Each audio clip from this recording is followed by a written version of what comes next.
things that I've loved about living here the last 3 years is that when I step outside at night, wherever I am, I can see the stars.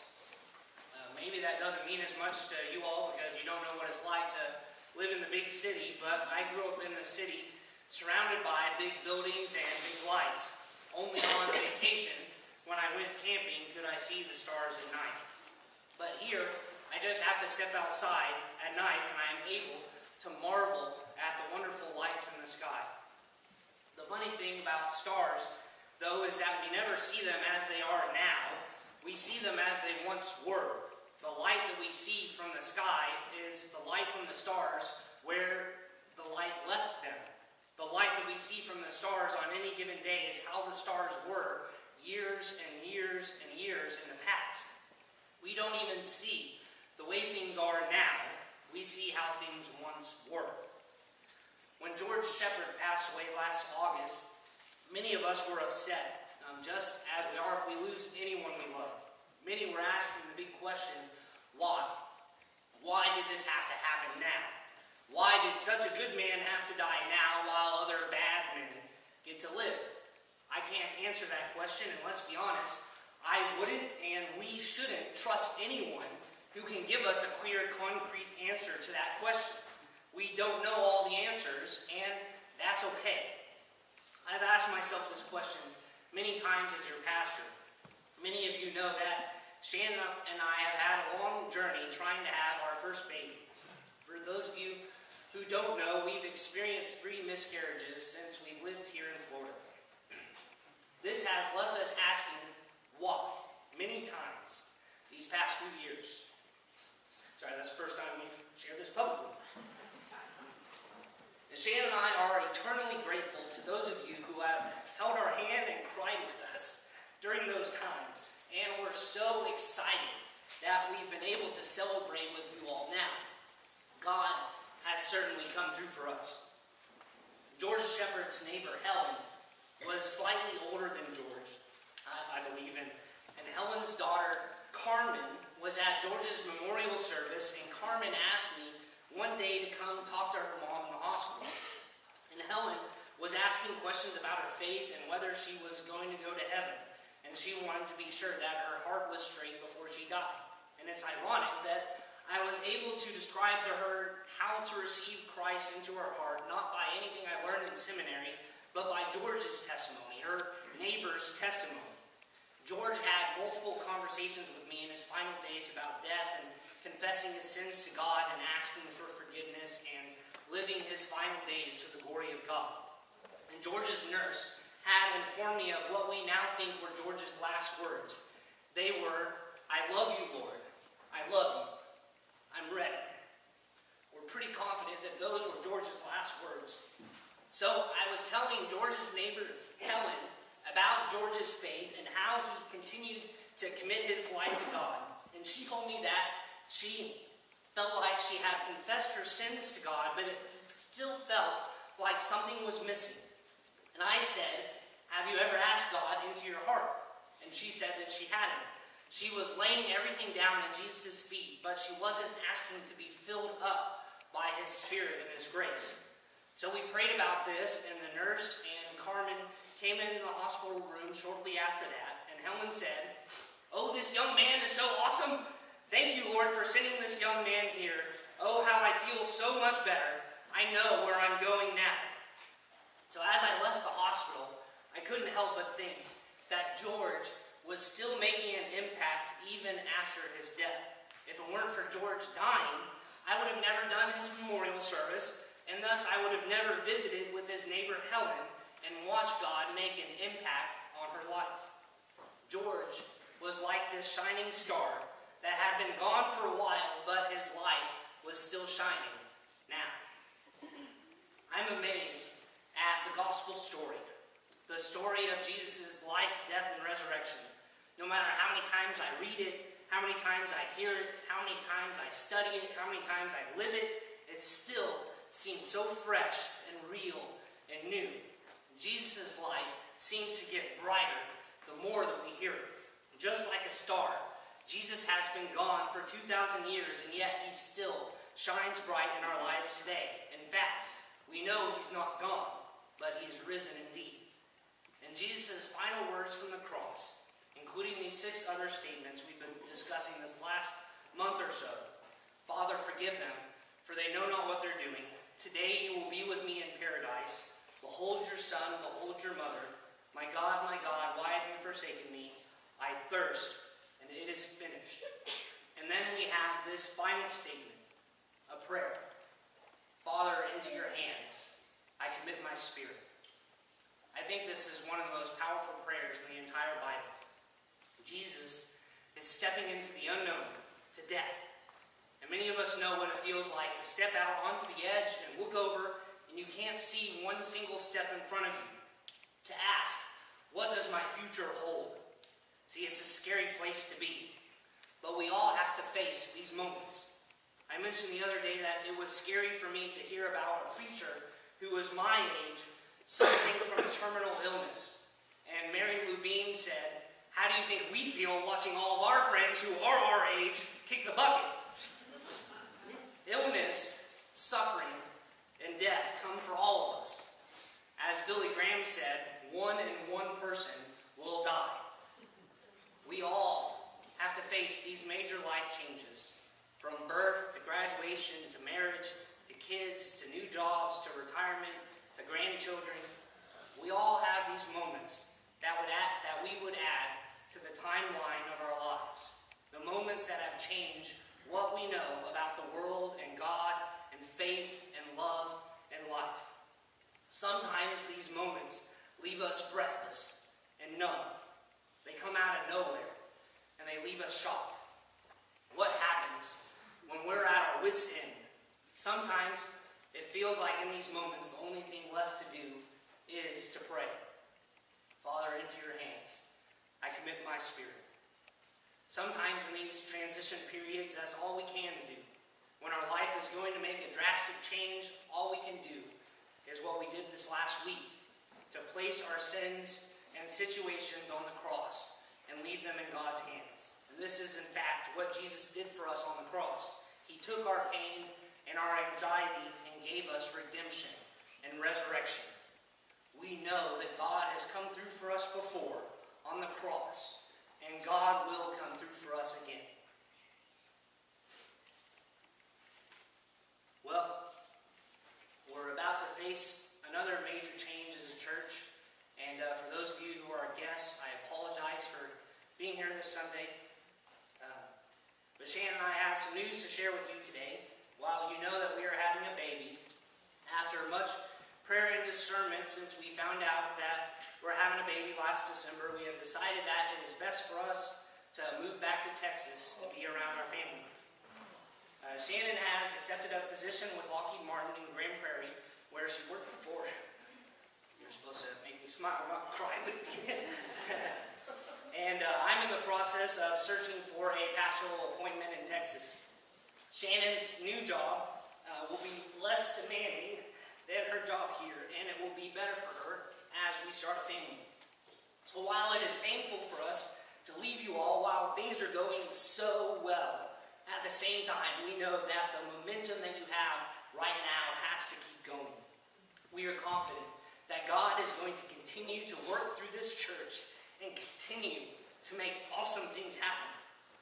The Pastor Parish Relations Committee, the other leaders of this church, and the district superintendent, they've been very attentive to the needs of this church and have been working to find a new pastor that can keep this momentum going. I'm confident in the church leaders to maintain the strength and the love of this church.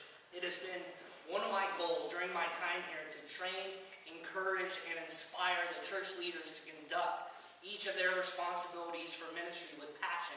And I know that they will continue to make each ministry and program stronger and stronger after I leave. My motto has been, God has come through for us before, and God will come through for us again. God has shown his love to all of us in so many ways in these past few years together. Jim Stroop, he's on vacation in Rome right now. He's visiting with the Pope. But Jim said to me, Russell, you needed this church, and this church needed you.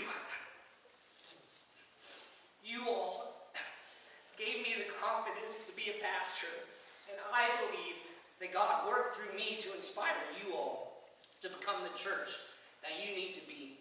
I know that I was a nobody from Texas when I came here, and let's be honest, this church was dying, but God proved to both of us that He's not done with us yet. Those of you that haven't been here a long time, you don't know that we only had 15 to 30 people here 3 years ago. If you haven't heard yet, the United Methodist Church communications team has interviewed me and Julia Sims, who's in the nursery, and possibly others about an article that they are writing about the transformation of our church and what we've gone through. And it should be on the United Methodist webpage within the next few weeks. And you know what that means? Reddick is on the map. We might not be on the news all the world like the Pope was last week, but God has certainly done some amazing things through us. This small church and this nobody pastor has shown that God has made us to be awesome. You all have been mine and Shannon's family these past few years, and I could not have asked for a better first appointment. I'm writing a book called God Made You to Be Awesome. It's about the transformations that I've experienced at this church the last few years. And I will be sharing some of this book with you all the next couple months. With all the negativity that we hear in the media about people not caring about church these days, I want to be able to tell our story. A story about what God is still doing in the church today. See, when I first got here, I was told that your former pastor didn't even come to your family night dinners. And to be honest, my first thought was, geez, these people must be really old and boring. But it didn't take me long before I was saying, I don't get what that other preacher's problem was. These people are so loving and so much fun to be around.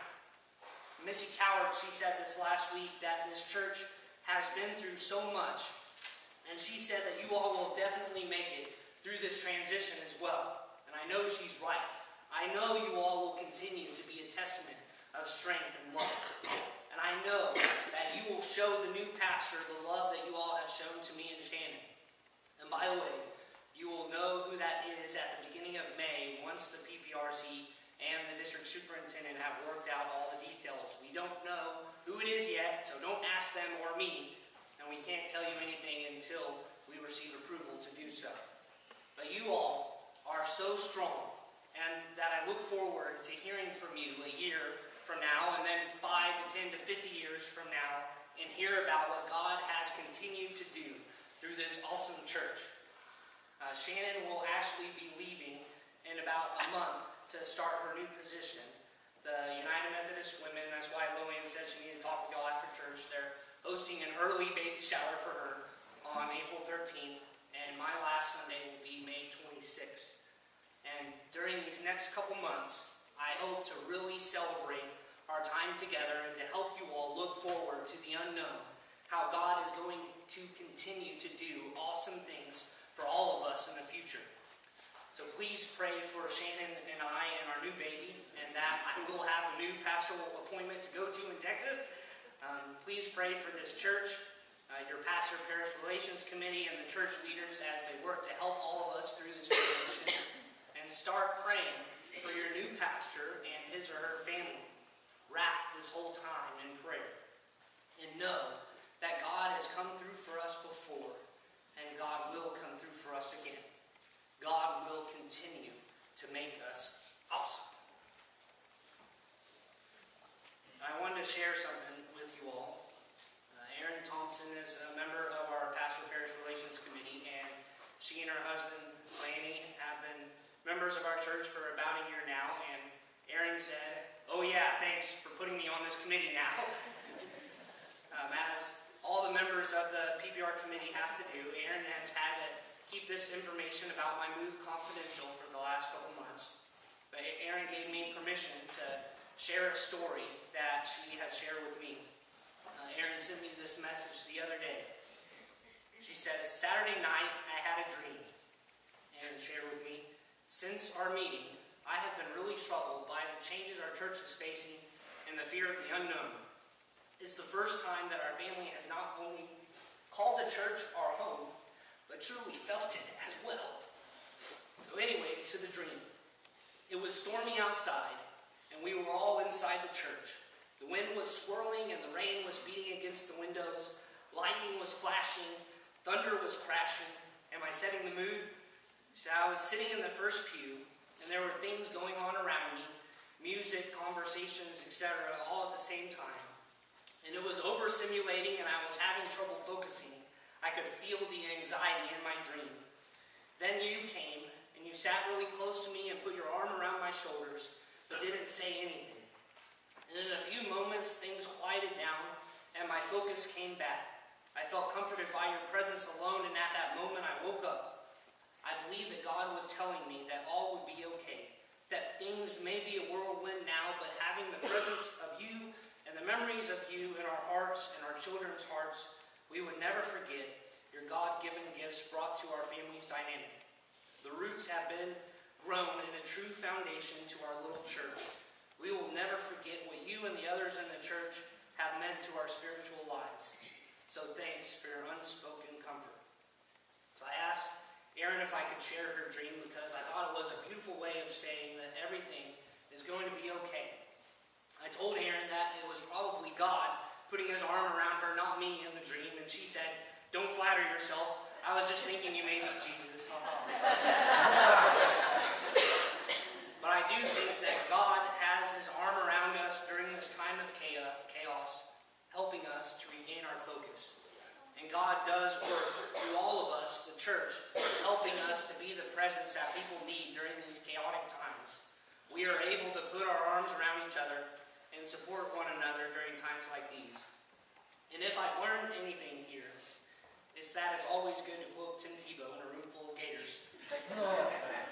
So as Tebow loves to say, I don't know what my future holds, but I know who holds my future. I don't know what my future holds, but I know who holds my future. Just like George Shepard was for me and for many of us, he's a shining star that will continue to shine years and years from now. And we don't know what's going to happen from now for all of us, but I do know that years from now, someone, somewhere will be staring at a star. And it will be a star from years ago, a star from our years together, where that spiky-haired pastor in the most loving church created a light for the world to see. We're proof of a church that got it right. And Shannon and I have been so blessed to be a part of this star, the light that you've created for today. And I look forward to hearing the stories of the stars that you all will continue to create in the years to come. Let us pray together. God of grace, you have shown your amazing grace to us in so many ways. Thank you for this church family that continues to amaze us and be your holy presence for us during times of need. Thank you for all the laughters and the time of celebration that we've had together, and continue to carry us into the future as we look out into the unknown. For whatever lies ahead, may we know that whatever our future holds, you are the one who holds our future. Father, into your hands we commit our spirits. May your kingdom come and your will be done on earth as it is in heaven. In your name we pray.